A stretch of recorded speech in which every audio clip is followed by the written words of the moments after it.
Hello दोस्तों, आप सभी का स्वागत है हमारे यूट्यूब चैनल नोहरा स्टडी पर। हमारे चैनल को सब्सक्राइब कर दें, वीडियो को लाइक कर दें तथा वीडियो को शेयर कर दें हर जगह। आज मैं आप लोगों को सब्जेक्ट हिंदी पढ़ाने वाला हूँ। क्लास 10th का है। यदि आप हिंदी में 90 प्लस स्कोर करना चाहते हो तो बने रहिए हमारे चैनल के साथ। आपको सभी कॉन्टैक्ट बिल्कुल फ्री मिलने वाले हैं। बिल्कुल फ्री पढ़ाई आपको होगी, वो भी ज़बरदस्त। आपके लिए हमने क्लासेस डिज़ाइन की हैं और वो क्लासेस किस तरीके से आपको देनी है, किस तरीके से आपके सब्जेक्ट कंप्लीट कराने हैं, वो हम लोग सोचते हैं आपके बारे में। ठीक है, सिर्फ आप लोगों को पढ़ना है, कोर्स की चिंता नहीं करनी है।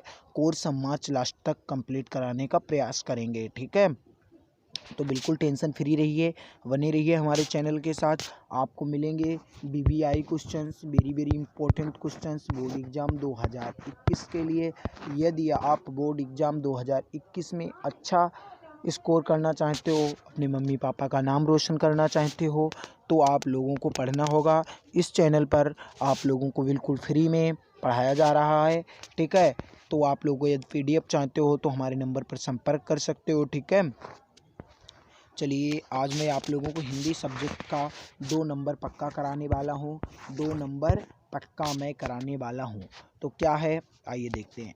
काव्य सौंदर्य के तत्व, काव्य सौंदर्य के तत्व, रस, अलंकार एवं छंद को एक एक कर हम लोग समझेंगे। ठीक है, तो पहले तो आज की इस वीडियो में हम लोग सीखेंगे कि रस क्या है। ठीक है, रस को आज हम लोग सीखेंगे। कल की वीडियो में अलंकार और छंद, फिर उसके लास्ट में। ठीक है, तो एक एक कर हम लोग सीखेंगे। तो चलिए आज की यह वीडियो शुरू करते हैं। रस के बारे में हम लोग थोड़ा बहुत परिचित हैं क्लास 8th से। ठीक है, तो आज मैं आप लोगों को रस बताने वाला हूँ। रस क्या होता है, आइए देखते हैं। पहले तो रस की परिभाषा जान लेते हैं। रस होता क्या है। आचार्यों ने रस को काव्य की आत्मा कहा है। कविता पढ़ने अथवा नाटक देखने से पाठक या दर्शक को जो आनंद प्राप्त होता है वह रस कहलाता है। आचार्यों ने कहा है कि आत्मा, काव्य की आत्मा रस है। कविता पढ़ने अथवा नाटक हम लोग देखते हैं तो हमारे मन में विनोद का भाव प्राप्त होता है या दर्शक को आनंद प्राप्त होता है, वह रस कहलाता है। ठीक है, रस के 4 अंग होते हैं। यदि कोई आपसे पूछ दे रस के कितने अंग होते हैं, तो रस के हमेशा याद रखो 4 अंग होते हैं। रस के 4 अंग होते हैं। स्थायी भाव, स्थायी भाव, भाव, विभाव, अनुभाव, संचारी भाव। यही 4 अंग रस के होते हैं। इनको आप लोगों को याद करना है। तो स्थायी भाव यदि याद है तो परिभाषा आप लोग बिल्कुल आसानी से लिख सकते हो। रत स्थायी भाव है। रस श्रृंगार, श्रृंगार रस का स्थायी भाव क्या है, तो श्रृंगार रस का स्थायी भाव रति है। इसमें सभी आपको जरूरत नहीं है, फिर भी मैं बता रहा हूँ, आगे आप लोगों को पढ़ना होगा। हास्य रस का हास, करुण रस का शोक, रौद्र रस का क्रोध, वीर रस का उत्साह, ये सभी उस स्थायी भाव हैं। ठीक है, इधर वाले स्थायी भाव हैं और इधर वाले रस हैं। ये रस हैं और ये स्थायी भाव रस के हैं। फिर स्थायी भाव रस, वैसे रस को 11 माना जाता है, लेकिन 9 तक वैज्ञानिकों 9 रस हैं और आचार्यों ने हमारे 11 रस कहा है। ठीक है, निर्वेद शांत, तो भयानक रस का स्थायी भाव भय, विभत्स रस का स्थायी भाव जुगुप्सा, अद्भुत रस का स्थायी भाव विस्मय, शांत रस का स्थायी भाव निर्वेद। ठीक है, इस तरीके से आप लोगों को मैंने रस के बारे में परिचित कराया। तो रस क्या है, नाटक को देखने अथवा कविता को पढ़ने में जो दर्शक को आनंद प्राप्त होता है वह रस कहलाता है।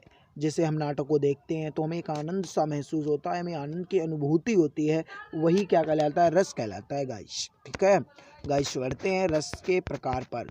तो हास्य और करुण रस आपके कोर्स में है, हास्य और करुण रस, जिसमें से आज हास्य रस बताएंगे और कल के वीडियो में आप लोगों को करुण रस के बारे में कुछ परिचित कराएंगे। हास्य रस क्या है, विभाव, अनुभाव तथा संचारी भावों के संयोग से पूर्णता को प्राप्त हास्य नामक मनोविकार हास्य रस उत्पन्न करता है।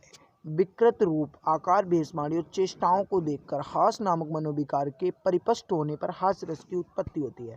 तो यदि हम सरल भाषा में देखें तो हम देखते हैं किसी भी व्यक्ति की वेशभूषा, वाणी, चेष्टाओं को देखकर जो मन में विनोद का भाव उत्पन्न होता है वही हास्य रस कहलाता है। ठीक है, हास्य रस कहलाता है। उदाहरण देखते हैं। हंसी हंसी भाजे देखी दूल्हा दिगंबर को, पाहुनी जे आबे हिमांचल के उछा में, कहे पद माकर सुकाहु सो कहे को कहा, जोई जहाँ ठाणो सो हंसई तहाँ राह में, मगन भय महेश नगन महेश ठाणे, और हंसे एऊ हंसी हंसी के उमाह में, शीश पर गंगा हंसई भुजनी भुजंगा हंसे, हास ही को दंगा भयो नंगा के विवाह में, हास ही को दंगा भयो नंगा के विवाह में। ये हमारा हास्य रस का उदाहरण है। यदि आप एग्जाम में परिभाषा और उदाहरण लिख देते हो तो आपको पूरे 2 नंबर निर्धारित है, और 2 नंबर काटने से कोई नहीं आपके 2 नंबर कोई नहीं काट सकता। ठीक है, बिल्कुल पढ़ते रहिए। और हास्य रस के बारे में आज हमने चर्चा की, रस के बारे में आप लोगों को बताया, रस के स्थायी भाव बताए। ठीक है, यदि मैं ट्रिक की बात करूं, कोई भी रस हो, यदि आपको स्थायी भाव मालूम है, ठीक है, तो आप उसकी परिभाषा किस तरीके से लिखते हो, आइए जानते हैं ट्रिक के माध्यम से। ट्रिक के माध्यम से, जैसे कि आपको मालूम है वीर रस का स्थायी भाव क्या होता है, उत्साह। तो हम लोग यहाँ पर क्या लिख देंगे, जब उत्साह नामक स्थायी भाव, जब उत्साह नामक स्थायी भाव विभाव अनुभाव तथा संचारी भावों से संयोग करता है, जब विभाव अनुभाव तथा संचारी भावों से संयोग करता है, तब क्या कहलाता है, वीर रस कहलाता है। ठीक है, जैसे मान लिया, आइए कुछ देखते हैं। जैसे कि भयानक रस पूछा दिया जाए, आपसे पूछा नहीं जाएगा क्योंकि क्लास 10th के कोर्स में नहीं है ना भय। तो भय नामक स्थायी भाव जब विभाव अनुभाव तथा संचारी भाव से संयोग करता है तो भयानक रस कहलाता है। ठीक है, इस तरीके से आपको स्थायी भाव याद रखने हैं। यदि स्थायी भाव याद होंगे तो निश्चित ही आप परिभाषा लिख लोगे और उदाहरण सभी के एक याद कर लो, तो बिल्कुल आपको 11 रस का बिल्कुल ज्ञान होने वाला है। इसी वीडियो में ज्ञान हो चुका है गाइस। कोई भी परिभाषा पूछी जाए बस स्थायी भाव आपको याद करना है, परिभाषा आप तुरंत लिखोगे, हमारा दावा है।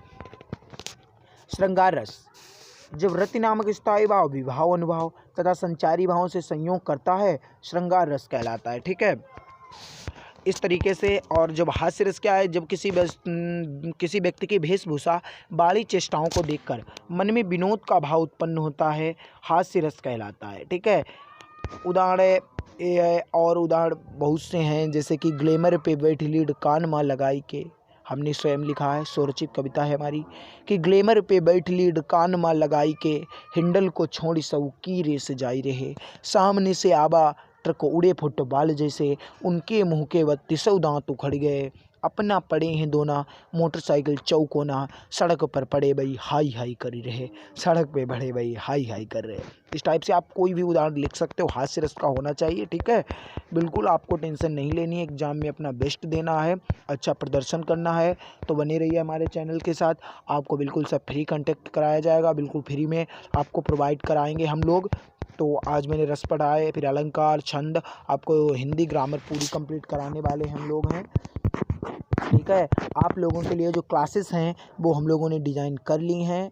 ठीक है, तो धन्यवाद, थैंक्स फॉर वॉच। मिलते हैं नेक्स्ट वीडियो में, तब तक सभी लोग अपना ख्याल रखेंगे, पढ़ते रहेंगे, अपने मम्मी पापा का सपना पूरा करेंगे, क्योंकि एग्ज़ाम में तहलका मचाना है। हमारे यूट्यूब चैनल का एक ही नारा है, अब की बार 90 पार, अब की बार गाइस 90 पार।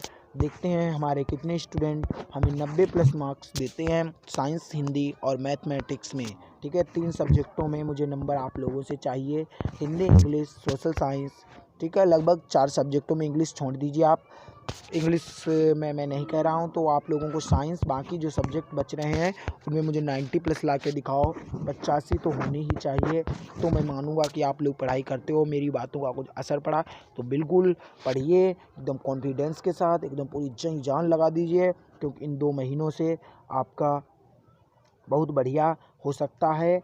और आप इन 2 महीनों में अच्छा कर सकते हो। ठीक है, तो बने रहिए हमारे चैनल के साथ, आपको बिल्कुल सब मिलने वाला है। टेंशन फ्री रहिए, एग्ज़ाम की तैयारी ज़बरदस्त कीजिए, जो बताया जा रहा है उसको बिल्कुल याद कीजिए, उसको लर्न करके ही अगली वीडियो को देखिए। दोस्तों में यह वीडियो शेयर कर दीजिए, क्योंकि यदि आप लोगों का साथ मिलता रहा तो मैं इस तरीके से आगे वीडियो बनाता रहूँगा, अन्यथा मुझे वीडियो बनाना बंद करना पड़ेगा।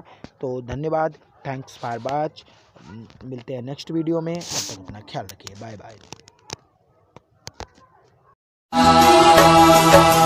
जिस मिट्टी में हम जन्मे वो अपनी जिम्मेदारी है, अपनी जिम्मेदारी है।